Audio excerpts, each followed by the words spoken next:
Hey, good day. Welcome back to Mike's Diabetes World. Yeah, cameras aren't positioned correctly, but we'll have to do with what we have right now. Current blood sugar is sitting at 8.2, fully calibrated. Let's take a look at the backstory. I've got battery is at medium. I'm about halfway through my insulin. 82% life on my transmitter. And I've got 4 days left. So it's all pretty good. Last night was pretty stable. Just had a correction at 4:45, and that brought me down. So we're sitting at 8.2. Let's take a look. Yesterday, 98%, pretty good day. Haven't hit 100 again, but I'm okay with it, 82. This has come down quite a lot, and I've really got to employ that. 98%, almost a perfect day, but remember, we're going for excellence, not for perfect. This number is down, is now 6.4. All in all, this day is, for me, a celebration. Now, if you're, again, not getting these numbers, it's just something to work on. Don't be so, oh, I'm not doing so great. Oh, woe is me.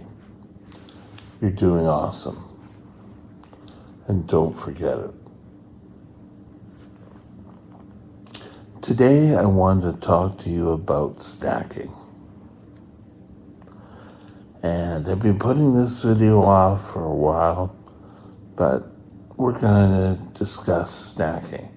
So get your cup of coffee, a snack if you wish, and we'll be right back.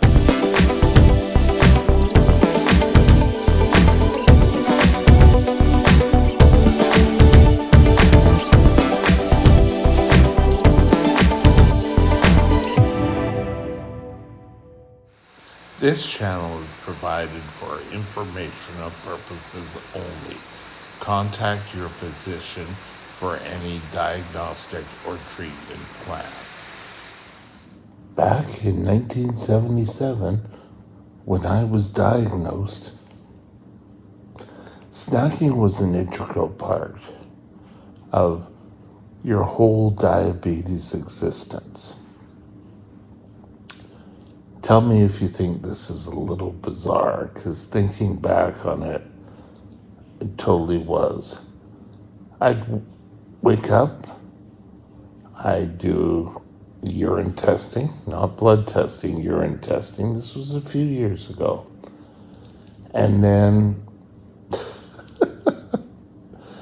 at 10 a.m., I'd have to have a snack. It was usually a piece of fruit, but still had to have a snack. Then at lunch, you'd end up having a snack, or lunch, sorry. And then when you got home from school, you had snack again. Then you had dinner, and before you went to bed, you snacked. With the advent of the pump, snacking doesn't necessarily have to be such an integral part. For here, they give me a snack in the mid-afternoon, and then they give me a snack before bed. But that's pure for hunger. And snacks are usually like a yogurt or a piece of pastry or whatever everyone else is having. But it's just to sort of get you over that hump. Because nothing's worse than lying here going, oh, I'm hungry. I'm hungry. Oh, yeah. And so that works for me.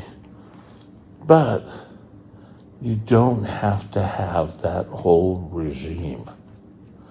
Oh, you have to snack. Oh, you have to snack. Snacking, snacking, snacking. You know when your blood sugars are running low.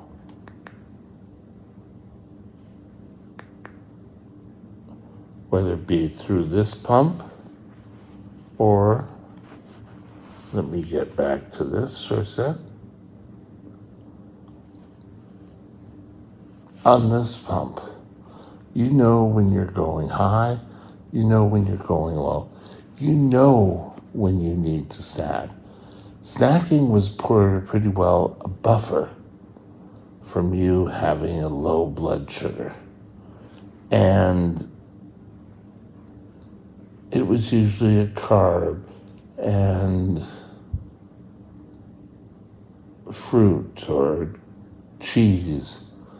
But it was a real pain.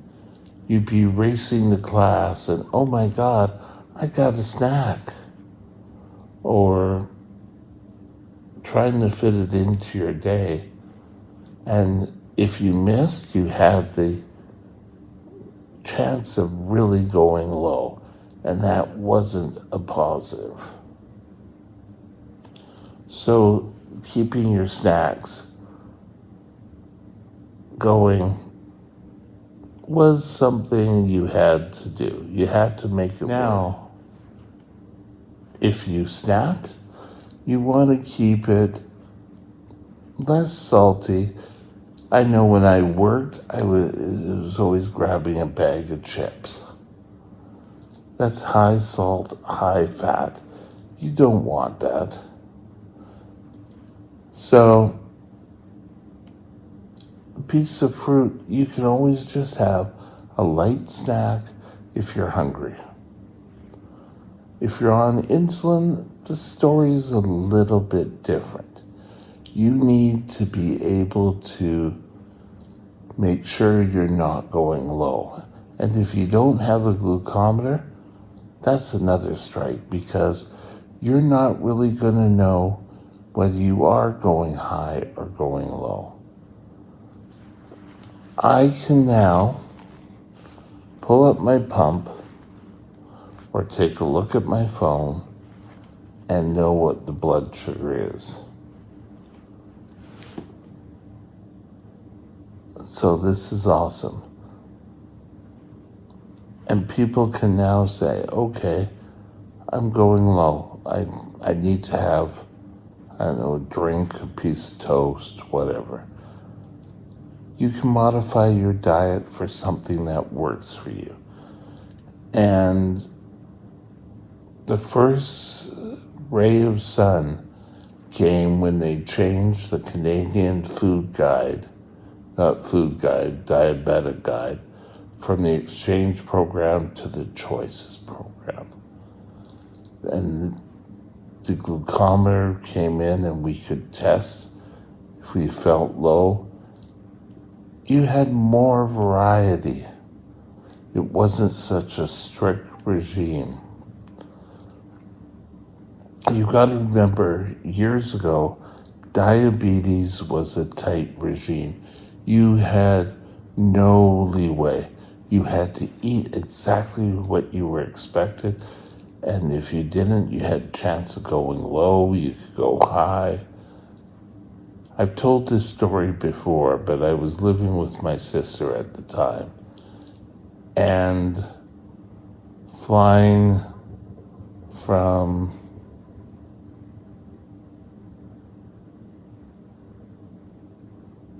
Edmonton to Vancouver,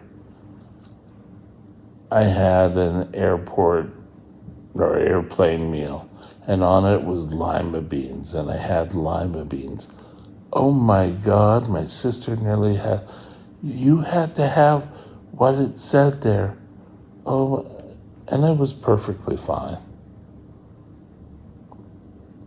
So Snacking has come a long way, baby. We don't have to sit there and have 3 additional meals a day. We can eat when we're hungry as long as we keep our blood sugar up and are keeping track of what's going on. Now, if you take a look at this, you will know when you need to eat and when you don't. Alarms can go off and gone are patting your body with food, and snacking took on a whole different meaning for me. I would just grab whatever I could. That was sort of the first part of the meal plan that really sort of disappeared for me.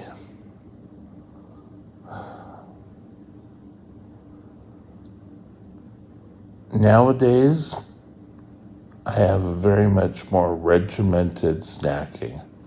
And that's because, as some of you don't know, I'm in a facility, and part of the reason why I'm here is because of my unstable diabetes. So I get pretty well stacked, pretty well to keep me full. And if I didn't get a snack, my blood sugar could dip, it couldn't dip, but we keep an eye on it.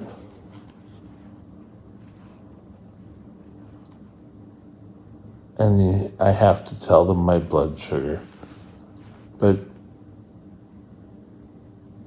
with the advent of the glucometer and knowing what you need to eat, a lot of control is being handed back to the diabetic. Before, it was the medical professionals knew everything. So now we have control. And in here, I have control of my diabetes. Anything else medical, they can have full bailiwick or full control. So I have full, and that means eating. If I don't feel like eating, I don't necessarily have to eat, but I do have to keep eye on my blood sugars and keep knowing what's going on with it. So, do you need to eat all the time? No, but I would suggest that you have 3 main meals a day. And you eat, I believe that they're now saying at least 30 units of carbs. 30 grams, units. So they're talking units about drawing insulin and units. 30 grams of carbs is acceptable for a low-carb diet and diabetes. So if snacking fits in there, great. But don't overdo snacking, because that's just going to lead to higher blood sugars. And with higher blood sugars, it's very easy to cross the line of being a controlled person to an uncontrolled person. So remember that. Snack, yes, you can have a snack if you want to. Just make sure you count carbs and give the appropriate insulin. Now, I'm not a doctor, so check it out with your doctor to make sure that's appropriate. Because remember, this is an information only, but check everything you hear about diabetes through your doctor first. Have a great day, and we'll talk again soon. My next vlog topic will be Da, da, da. Hi, it's Mike. The next video we'll be doing is on positivity and diabetes. So look forward to talking with you again tomorrow. It's 8 a.m. Pacific time. Every day we have a new video going up. We'll talk with you again soon. Have a great day. Bye now. My email is mikesdiabetesworld@gmail.com. mikesdiabetesworld@gmail.com.